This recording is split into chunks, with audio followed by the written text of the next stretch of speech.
Hit TV YouTube channels లో మీ వ్యాపార ప్రకటనలకు మరియు ప్రమోషనల్ ఇంటర్వ్యూస్ కోసం వెంటనే సంప్రదించండి. రాజేష్ మాసంతో ఎప్పుడైనా మాట్లాడారా మీరు? ఆయనతో లేదన్నా. ఎప్పుడైనా కలిసారా? ఏది లేదు. జస్ట్ కాకపోతే ఫోన్లో ఎప్పుడైనా మాట్లాడారా? లేదు లేదు, అసలు ఆయనతో నేను ఎప్పుడూ మాట్లాడలేదు. కాకపోతే ఆయన వీడియోస్ నేను చూస్తాను. నా గురించి ఏదన్నా కాంట్రవర్సీ వచ్చినప్పుడు ఒక 2 సార్లు ఆయన అంటే ఈ బోర్గడ్ విషయంలో కొంచెం ఆయన నాకు వాయిస్ రైజ్ చేశారు, నిలబడ్డారు. ఇప్పుడు 2 days బ్యాక్ మీరు ఒక వీడియో చేశారు. అది ఆ వీడియోని రాజేష్ మాసేన అతని ఛానల్లో పెట్టుకొని ఈ తమ్ముడు నన్ను తిట్టాడా పొగిడాడా మీరే కామెంట్ రూపంలో తెలియజేయండి అని చెప్పాడు. అంటే నువ్వు మాట్లాడింది అతనికి అర్థం కాలేదనే, లేకపోతే ప్రజలకు చూపించాలనే, లేకపోతే ఏంటి అసలు ఆ వీడియోలో సారాంశం ఏంటి? ఏమో నాకే అర్థం కాలేదు అసలు. అతను ఎందుకు పెట్టిండు తమ్ముడేలు ఏందో నాకు కూడా. అసలు నువ్వే ఉద్దేశంతో మాట్లాడావు? నేనే ఉద్దేశం నాకు అనిపించిందే మాట్లాడినా. అంటే తిట్టినట్ట పొగిడినట్ట రాజేష్ మాస్? ఆయన ఎలా అనుకుంటే అలా. ఆయన తిట్టానని కూడా తిట్టినట్టే, లేదు పొగిడాడని కూడా పొగిడినట్టే. ఫ్యాక్టరీ మాట్లాడినా అనిపించింది నాకైతే అందులో. అంటే వాస్తవానికి నువ్వు ఎట్లా మాట్లాడావు? తిట్టావా పొగిడావా? అంటే నువ్వు ఉన్నదే ఉన్నట్టు మాట్లాడినన్నా. అందులో తిట్టడం పొగడడం అసలు ఏం లేదు నాకు తెలిసి. టాపిక్ అసలు జరిగింది ఏంది, ఆయన ఎందుకు ఆ డెసిషన్ తీసుకున్నారనేది నాకు అనిపించింది, అక్కడ మాట్లాడిన అంతే. అది నువ్వు ఇప్పుడు మాట్లాడాల్సిన అవసరం ఏముంది? అంటే ఈ సందర్భంలో అతన్ని టీడీపీ ఆఫీసులో కూర్చోబెట్టారు కదా, ఇప్పుడు జనసేనని ఏందైనా ఓడిస్తా అన్నాడు. మరి అలాంటి పర్సన్ని టీడీపీ వాళ్ళు దగ్గర చేర్చుకొని కూర్చోబెట్టిళ్ళు అనేది నాకు అనిపించింది. ఎట్ ఏ టైం మరి జగన్కి ఎడ్జ్ ఉందన్న కళ్యాణ్ దిలీప్ సుంకర్ని ఈరోజు మనం ఏంటది కోవట్ అనే ముద్రని ఎత్తాను. కొంచెం ఆలోచించి మాట్లాడదాం అనేది మా జన సైనికులు అంటే చెప్పడం ట్రై చేస్తాను. అంటే రాజేష్ మహాసేనని రాష్ట్ర అధికార ప్రతినిధి పోస్ట్ నుంచి కూడా పీకేయాలి అదే మీ ఉద్దేశం? అస్సలు నేను అట్లా అనలే కదన్నా. అంటే ఇప్పుడు కూర్చోబెట్టారంటే అదే కదా టీడీపీ వాళ్ళకి ఇష్టమైంది.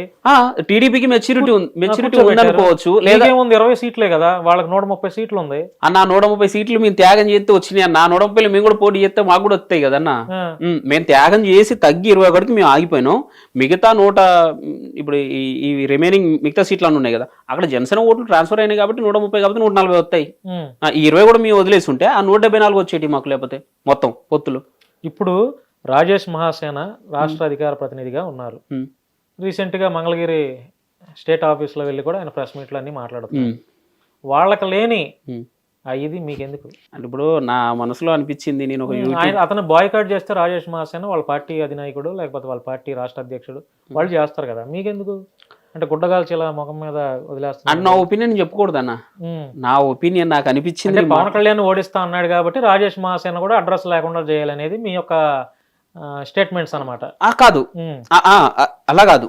ఇప్పుడు అట్లా ఆ స్టేట్మెంట్ ఇచ్చిన తర్వాత కూడా రాజేష్ మహాసేన టీడీపీ దూరం పెట్టలేదు. అంటే టీడీపీ ఆవేశంలో మాట్లాడిండు రాజేష్ మహాసేన ఆ టైంలో, సీటు పోయిందన్న బాధలో మాట్లాడిండు, ఆవేదనలో ఉన్నాడు అని అర్థం చేసుకుని వాళ్ళు హక్కుని చేర్చుకున్నారు. మరి కళ్యాణ్ దిలీప్ సుంకర ఆయన ఏ పాపం చేసిండు? ఆయన జస్ట్ ఎడ్జ్ ఉందని మాత్రమే చెప్పిండు, అంతకుమించి ఆయన ఏం మాట్లాడాల. ఆయన కళ్యాణ్ గారిని ఒక మాట అనలేదు, మా అధినేతను ఒక మాట అనలేదు, సిబిఎన్ ఒక మాట అనలేదు, ఎవరిని కామెంట్ చేయాల. జస్ట్ ఈ పరిస్థితులు 21 సీట్లు లేకపోతే అమ్మఒడి ఆ 10,000 అకౌంట్లు ఇవి చూస్తూ ఉంటే ఆయన ఓడించడానికి దేవుడు రావాల్సి వస్తుందేమో, ఈ 10,000 తీసుకున్న వాళ్ళంతా ఓట్లు వేస్తాను సెంటెన్స్ వాడిండి ఆయన, అంతే. అంతమించి ఆయన ఏమనలే. దానికి మా వాళ్ళు కొంతమంది జన సైనికులు పాపం తెలిసి తెలియకనా ఏదో పొరపాటులో మా వాళ్ళు ముసుగు ఒక కోవట్ అనే ముద్రనేసిళ్ళు. దాంట్లో వేరే వాళ్ళ హస్తం ఉంది, వేరే పార్టీ వాళ్ళు, వైసీపీ వాళ్ళు, టీడీపీ వాళ్ళు కూడా దీంట్లో ఇన్వాల్వ్ అయ్యి ఉంటారు నాకు తెలిసినంత వరకు. సైనికులే మా పెద్దల్ని మా పెద్దల దాకా అసలు నాకు తెలిసి ఈ విషయం పోలే పాపం. ఈయన కోవర్ట్ అయిన సంగతి మా కళ్యాణ్ గారికి కానీ, మా నాగబాబు గారికి, మా మెగా కుటుంబానికి కానీ అసలు ఇంత దూరం పోదన్న, ఇది తీసుకెళ్ళట్లే వేరే లీడర్స్. ఎవరైనా మధ్యలో అబ్జెక్షన్ పెడుతున్నారా? ఎవరైనా ఆపేస్తున్నారు? ఆగుతా ఉన్నారు, జస్ట్ కీప్ సైలెంట్ గా చూద్దాం అంతే. తమ్ముడు రాయపాటి అరుణ గారితో టచ్ ఉందా మీకు? ఎప్పుడైనా మాట్లాడారా? రెగ్యులర్ మాట్లాడుతుంది. అంటే ఆవిడ కూడా మొన్న టికెట్ ఎక్స్పెక్ట్ చేసి ఉండొచ్చు కదా, రాలేదు టికెట్. అంటే అట్లాంటి వాళ్ళు పార్టీకి కష్టకాలంలో బాగా వర్క్ చేశారు, మంచి వాయిస్ ఇచ్చారు కదా. అవును. అలాంటి వాళ్ళు కూడా త్యాగం చేయాల్సి వచ్చిందా, లేకపోతే కావాలని ఇవ్వలేదా టికెట్స్? రాయపాటి అరుణ గారు లాంటి వాళ్ళు త్యాగంలోనే పోయిందన్న, కావాలని అయితే అలా ఏం లేదు, త్యాగం అంతే. త్యాగమే అనుకుంటా. ఆవిడ 100% ట్రూ క్యాండిడేట్, చాలా కష్టపడిన పర్సన్ ఆవిడ. లాంటి వాళ్ళు ఎందుకు బయటకు వెళ్ళిపోయారు? ఆయన టికెట్ కంపల్సరీ నాకే రావాలి అనే ఆశ ఆయనకు ఉంది. ఆయన చాలా హోప్స్ పెట్టుకున్నారు, అప్పటి నుంచి ఆయన కష్టపడతా ఉన్నారు. కాదన్న, మరి ఎంతో డబ్బులు కూడా ఖర్చు పెట్టుండ్రు. మరి పరిస్థితి, రాష్ట్ర పరిస్థితి దానికంటే నీ టికెట్, నీ ఖర్చు, నీ డబ్బులు, నీ ఎమ్మెల్యే పదవి ఇదేది ఎక్కువ కాదు. ముందు రాష్ట్రం ఇబ్బందుల్లో ఉంది, దాన్ని కొద్దిగా సరిదిద్దిన తర్వాత నెక్స్ట్ టైంకి నీకు టికెట్ ఇస్తాం అని కళ్యాణ్ గారు చెప్తే అది ఆయనకు నచ్చకపోవచ్చు. దానివల్ల ఆయన అప్పుడు మీ అధినాయకుడు పవన్ కళ్యాణ్ గారు పోతిన మహేష్ని పిలిచి, మహేష్ నీకు ఇప్పుడు ఈ పదవి, నీకు టికెట్ కాదు, మన గవర్నమెంట్ వచ్చినాక మీకు మంచి నీకు గుర్తింపు మేము ఇస్తాం, నువ్వు పడిన కష్టానికి మేము చేయాల్సిన న్యాయం చేస్తాం అని ఒక మాట చెప్పుంటే పోతిన మహేష్ పార్టీ విడిచి వెళ్ళేవాడా? చెప్పలేదని మీరు అనుకుంటున్నారా? చెప్పలేదేమో కాబట్టే కదా మరి పోతిన మహేష్ లేదన్న, ఆయన ఎలక్షన్కి ముందు కళ్యాణ్ గారిని కలిసినట్టుగా ఉన్నారు. మేబీ ఆయన పార్టీని వదిలిపెట్టడానికంటే ముందు కలిసి నేను చూసిన ఒక పోస్ట్లో కళ్యాణ్ గారిని ఆయన కలిసిళ్ళు, నాదెండ్ల మనోహర్ గారిని కూడా ఆయన మీట్ అయ్యారు. కాబట్టి చెప్పే ఉంటారు విషయం, ఇది పరిస్థితి ఇప్పుడు నీకు ఇవ్వలేము, కుదరట్లేదు, మరి నెక్స్ట్ టైం చూద్దాం అని చెప్పి ఉండొచ్చు. అది ఆయనకు నచ్చకపోయి ఉండొచ్చు, దానివల్ల ఆయన లెఫ్ట్ హ్యాండ్. ఇక దానికి మనం చేసేది ఏం లేదు. అంటే ఇప్పుడు రాజేష్ మహాసేన ఒకరు, కళ్యాణ్ దిలీప్ శంకర, పోతిన మహేష్, వీళ్ళ ముగ్గురు పార్టీని అంటే దూరం చేసుకోవటం వల్ల వీళ్ళ ముగ్గురికి అరే కొంత మన అనవసరంగా మాట్లాడామే ఈ పార్టీ గురించి అని అనుకొని ఉంటారా? అంటే ఇప్పుడు అధికారంలోకి వచ్చింది కాబట్టి కంపల్సరీ మీరు ఆ ముగ్గురులో కళ్యాణ్ దిలీప్ గారిని ఎగ్జిట్ చేయండి.